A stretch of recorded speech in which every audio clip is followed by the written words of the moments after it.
Hi everyone.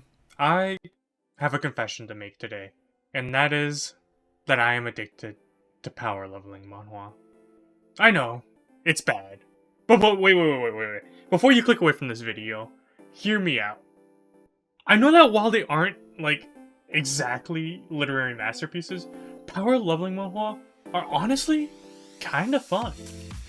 So for those of you who don't know what power leveling is, let me quickly describe this genre to you. So basically, it starts out with a protagonist that starts out really weak, but then they get really strong really quick, be it through cheats or killing monsters or even economics. But yeah, the entire premise of this manga is that you have to have this really weak character that gets really strong really quick. And the prime example of this manhwa genre is solo leveling, and it's honestly the manhwa that started the hype around the power leveling genre in the first place. And so today, I just wanted to talk to you guys about my guilty pleasure, about the genre that's been consuming my free time for the past years. I want to talk to you guys about power leveling. Specifically, some of the power leveling manhwas that I've been reading for the past few years. And so the first power leveling manhwa I've been reading is Doombreaker, aka the reincarnation of the suicidal battle god. Tell me that doesn't sound cool. But yeah, this manhwa is dope. I think it's honestly my favorite power leveling genre manhwa so far, even more so than, I guess, solo leveling. And so the entire premise of this manhwa is that it follows the last surviving human being left on the planet. He's one of the strongest human beings ever alive, and he basically gets killed by the demon god that invades the human realm. But he gets given a second chance to redo his life over again and to try to prepare once more to kill the demon god. And the cool part about this is the reason he got sent back in time was because he was one of the few people that was able to injure the demon god, and so the demon god is pissed and wants to kill him again. And so this manhwa is honestly just dope. Like, the art style, the battles, the action, the world building, everything about this manhwa is actually really good. Like, the world that they make is super fleshed out, and it's really well, I guess, thought out. Nothing about this world seems like it's just there for, I guess, convenience. It feels like everything is planned or everything meets its own rules. Like, everything about the world building is fantastic, which is, I think, the best part of this manhwa. And this consistency of the world building tied together with a likable cast of characters and fantastic art, as well as action, is what ultimately makes Doombreaker one of my favorite power leveling series. But that's not the only power leveling series that I've been keeping up with. I've also really enjoyed the series Return to Player. And so the entire premise of this manhwa is that it's based around, you guessed it, the last surviving human being. But this time, the main character is a human playing a game of sorts as a player, and he's finished the game as the last remaining player or human alive, and so he wants to generate a better outcome, and to do so, he gets allowed a second chance at the game and gets sent back in time to the beginning of the game. This premise sounds a little familiar. But all quips aside, I actually really enjoy this manhwa. And so, I actually don't know why I like this manhwa as much as I do. Like, there's nothing that exceptional about this manhwa that really stands out. Yeah, I feel like I keep on getting drawn back in and into this manga over and over again. I think it's just because it's really good at what it is and what it does, and that it's just a really well executed power leveling manhwa.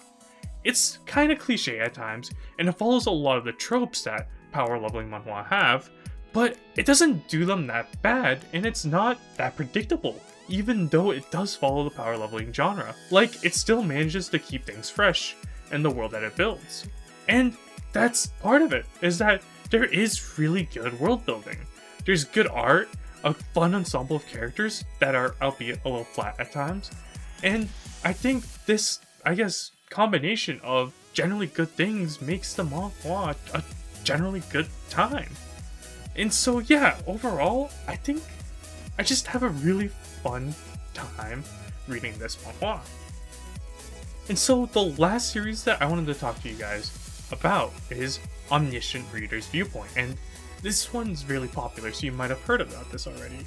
And so this manhwa is really good, to say the least. The entire premise of this manhwa is that it's based around, you guessed it, the last surviving human Wait, it's not?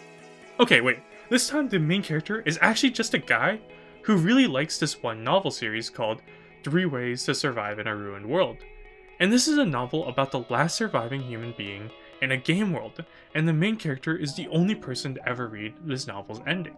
And so when the real world somehow blends with the world of 3 Ways to Survive in a Ruined World, like characters, scenarios, everything becomes a part of the real world, the main character gets this huge advantage for using his knowledge of the novel's world, and this allows him to change the plot, and this manhwa explores a really cool concept and cool themes about reading versus experiencing, and in how we ourselves explore and are part of the stories that we read as a reader. And honestly, this alongside Doombreaker is probably one of the best fleshed out worlds that I've ever seen in a power leveling series. Like, the rules of this universe are extremely fleshed out, and the lore and details that the author puts into creating this world are honestly fantastic. Like, the main character is this super fleshed out and not generic power leveling protagonist. Of course he's OP, but he's not just that. Like, he's got his own insecurities, his own motivations, and his own personality. He's this character that doesn't just exist for the viewer. He's not just some self-insert dream fulfillment character. And this is the heart of Omniscient Reader's viewpoint. How it is just you following this main character's journey, the journey of Kim Dokja, forgive my pronunciation, as he explores this finely crafted world of 3 Ways to Survive in a Ruined World, and interacts with the characters and plot elements that he thought would only be present in a page of text. And this journey, combined with the fantastic art, is what honestly makes Omniscient Reader's Viewpoint one of my favorite power leveling manhwa out there, and possibly one of the best power leveling manhwa that ever exists so far. But even with all this being said and done, I've only just scratched the surface of the power leveling genre as a whole, and there are so many unique and interesting series out there, as well as kind of garbage ones, that I can't wait to talk more about in the future. And so yeah, I just wanted to thank you all for watching and for hearing me talk about these 3 power leveling manhwa. And so if you like this video, please like and subscribe and comment down below. It would really help me. And so yeah, thank you all for watching. Until next time, Dorlock signing off.